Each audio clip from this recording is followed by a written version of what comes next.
حضرت موسیٰ علیہ السلام نے اللہ کی بارگاہ میں ایک دفعہ عرض کی، مالک میں تیرا شکریہ کیسے ادا کروں؟ میں تیری کوئی چھوٹی بظاہر نعمت بھی دیکھتا ہوں تو سوچتا ہوں ساری عمر بھی عبادت کروں تو اس نعمت کا بھی شکر ادا نہیں ہوتا۔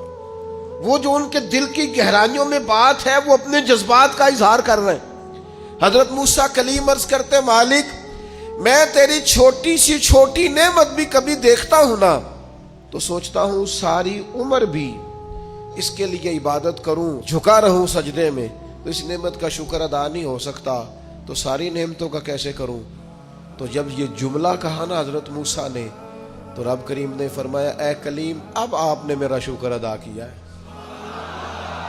یہ سمجھیں آپ اس پہلو کو، یعنی جب یہ احساس پیدا ہو گیا نا کہ چھوٹی نعمت کا بھی شکریہ ادا کرنے کی طاقت ہم میں، فرمایا اب تو نے شکر ادا کیا ہے۔